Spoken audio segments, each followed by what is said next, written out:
Ce que je dis, ce que je répète souvent dans mes publications, c'est que mes créations sont toutes intuitives, c'est-à-dire que j'ai une idée de l'ambiance, j'ai une idée des couleurs, mais je ne sais jamais vraiment où je vais. Ce qui est récurrent, c'est que je commence toujours par dessiner les traits, ensuite j'apporte la couleur et un peu comme une broderie, j'avance petit à petit comme ça dans la composition de mes dessins. Ce qui est également récurrent, c'est qu'il y a toujours un moment où je dois trouver un équilibre dans ma proposition créative.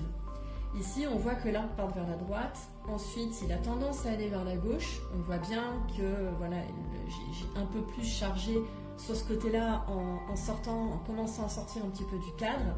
Et ce que je souhaite maintenant, c'est donner un mouvement inversé pour donner vraiment de la vie à cet arbre bijou. Ce qui est important pour que je puisse faire ça, c'est que je dois me projeter sur le rendu final. C'est-à-dire que ici la page est blanche, mais moi sur cette composition-là, je ne souhaite pas qu'elle reste blanche. Je sais déjà quel type de motif je vais apporter à cette composition sur cette partie blanche. J'ai déjà une idée des couleurs pour quand même préserver ce contraste entre le fond et l'arbre bijou qui est l'élément essentiel du dessin.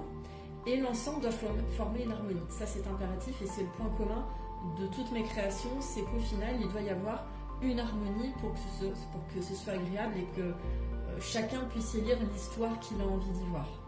Donc, ce qui va m'occuper aujourd'hui, c'est vraiment de travailler sur ce mouvement, déjà trouver un équilibre dans ce mouvement et ensuite en me projetant vraiment sur l'harmonie globale du dessin.